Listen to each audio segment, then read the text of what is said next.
సయోధ్యకు మార్గం సుగమం అవుతోంది. త్రైపాక్షిక సమావేశానికి తాను సిద్ధమని జెలెన్స్కీ ప్రకటించడంతో త్వరలోనే 4 ఏళ్ల యుద్ధానికి తెరపడే అవకాశాలు కనిపిస్తున్నాయి. యుద్ధాన్ని ఆపేందుకు అమెరికా అధ్యక్షుడు చూపుతున్న చొరవకు జెలెన్స్కీ కృతజ్ఞతలు తెలిపారు.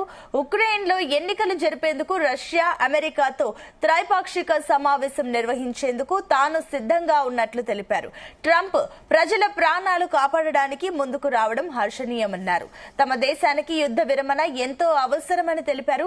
దీనికోసం ట్రంప్ నుంచి తాము అన్ని రకాల భద్రతా హామీలను కోరుకుంటున్నట్లు జెలెన్స్కీ చెప్పారు.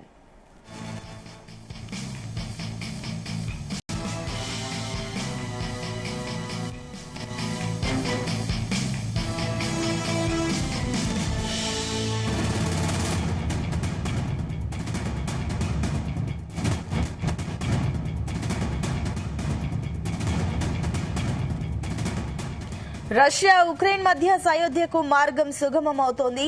త్రైపాక్షిక సమావేశానికి తాను సిద్ధమని జెలెన్స్కీ ప్రకటించడంతో త్వరలోనే 4 ఏళ్ల యుద్ధానికి తెరపడే అవకాశాలు కనిపిస్తున్నాయి. యుద్ధాన్ని ఆపేందుకు అమెరికా అధ్యక్షుడు చూపుతున్న చొరవకు జెలెన్స్కీ కృతజ్ఞతలు తెలిపారు. ఇక ఉక్రెయిన్లో ఎన్నికలు జరిపేందుకు రష్యా, అమెరికాతో త్రైపాక్షిక సమావేశం నిర్వహించేందుకు తాను సిద్ధంగా ఉన్నట్లు తెలిపారు. ట్రంప్ ప్రజల ప్రాణాలు కాపాడడానికి ముందుకు రావడం హర్షణీయమన్నారు. తమ దేశానికి యుద్ధ విరమణ ఎంతో అవసరమని తెలిపారు.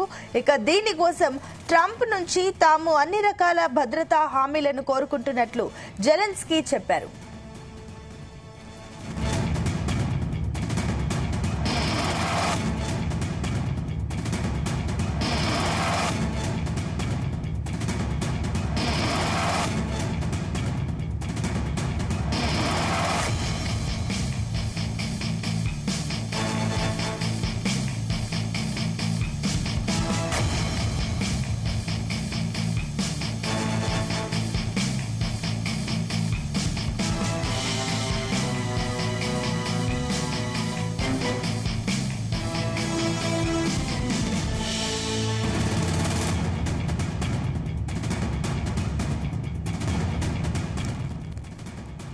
ఇక రష్యా, ఉక్రెయిన్ మధ్య సయోధ్యకు మార్గం సుగమమవుతోంది.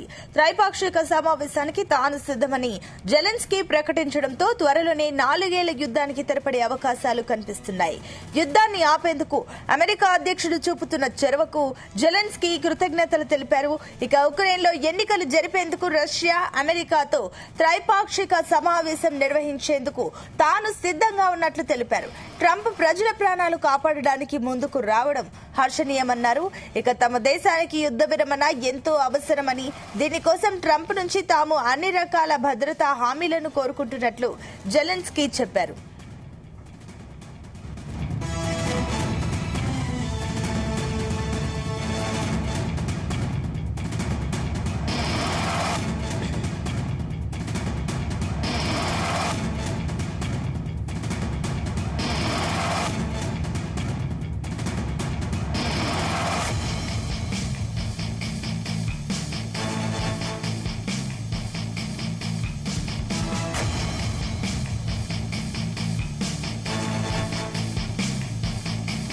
రైట్, ఇదే అంశానికి సంబంధించి మరిన్ని డీటెయిల్స్ మా చీఫ్ న్యూస్ కోఆర్డినేటర్ రాధాకృష్ణ అందిస్తారు. Radhakrishna, good morning. Good morning Sunitha.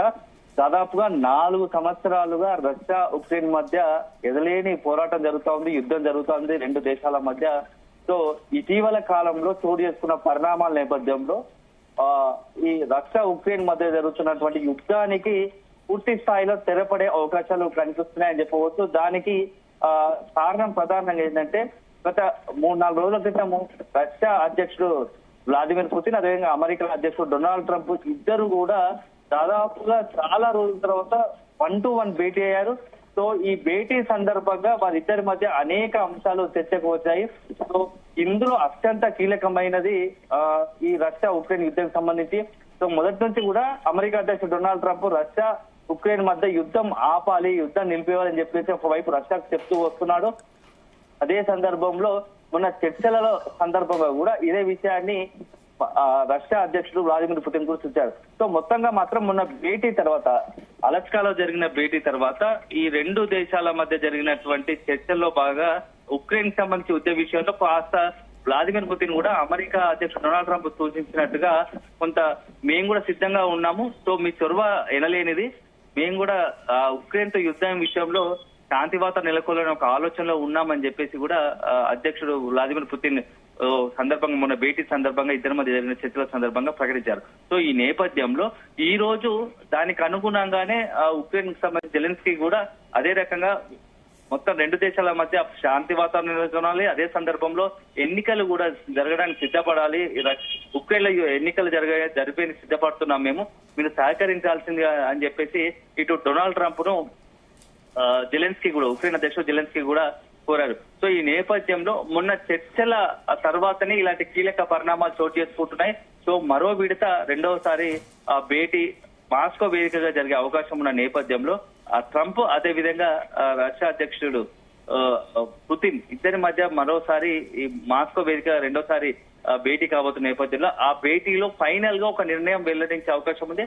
ఆ తర్వాత పూర్తి స్థాయిలో కాల్పుల విరమణ ఒప్పందానికి లేకపోతే యుద్ధానికే స్వస్తి పలకడం అనే విషయం పైన ఇద్దరు కూడా అధికారికంగానే ప్రకటన చేసే అవకాశం ఉంది. ఎందుకంటే మొన్న దాదాపుగా 70-80% ఇద్దరి మధ్య చర్చలు సానుకూలంగా జరిగాయి, కానీ ఒప్పందాలు మాత్రమే మిగిలిపోయి అగ్రిమెంట్.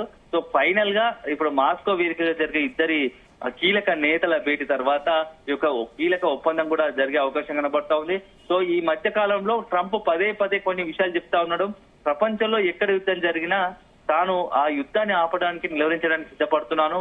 గతంలో భారత్ పాకిస్తాన్ మధ్య కూడా యుద్ధం జరిగిన సమయంలో నేనే ఆ యుద్ధాన్ని ఆపాను, నేను గనక యుద్ధాన్ని ఆపకపోతే అణువిధ్వంసం జరిగేది అని చెప్పేసి కూడా ఈ రోజు కూడా ప్రకటించారు. సో అదే కాదు, ఇతరత్ర పశ్చిమాసియా దేశాలు నెలకొన్నటువంటి ఉద్రిక్త పరిస్థితులు నేను శాంతి పరిచేందుకు కృషి చేశాను. ఇప్పుడు ఈ రష్యా ఉక్రెయిన్ మధ్య యుద్ధాన్ని కూడా ఖచ్చితంగా నేను ఎండ్ కార్డు వేస్తాను అనే ఒక ప్రకటన పదే ట్రంప్ చేస్తా ఉన్నాడు. సో దాంట్లో భాగంగా అధ్యక్షుడు పుతిన్ కూడా రష్యా అధ్యక్షుడు పుతిన్ కూడా కాస్త ట్రంప్ విషయంలో కాస్త సానుకూలంగా ఉన్నట్టుగా తెలుస్తోంది. ఎందుకంటే గతంలో మొన్న భేటీ సందర్భంగా కూడా అతను పుతిన్ చేసిన వ్యాఖ్యలు కూడా దీనికి అద్దం పడుతున్నాయని చెప్పవచ్చు. ఎందుకంటే అమెరికా గతంలో అధ్యక్షుడు ట్రంప్ కనుక ఉంటే రష్యా ఉక్రెయిన్ యుద్ధం వచ్చేది కాదేమో అని చెప్పేసి కూడా తన అభిప్రాయాన్ని ఒక భావనను పుతిన్ ప్రకటించారు. సో ఈ నేపథ్యంలో ఇద్దరి మధ్య వ్యక్తిగతంగా సన్నిహిత సంబంధాలు ఉన్న పుతిన్ అదేవిధంగా ట్రంప్ మధ్య సత్సంబంధాలు ఉన్నట్టుగా కూడా మనకు అర్థమవుతోంది.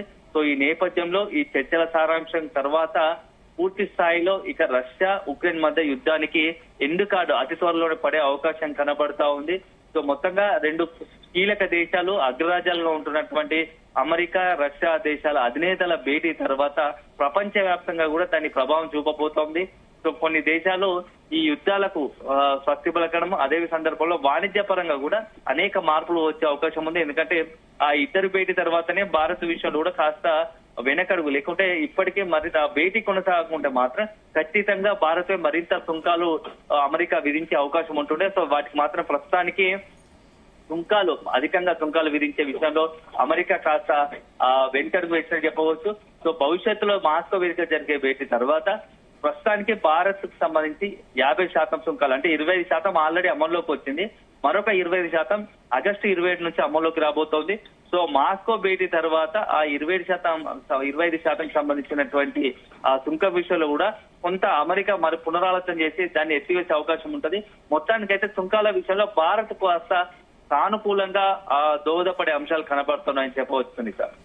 Right Radhakrishna, thank you.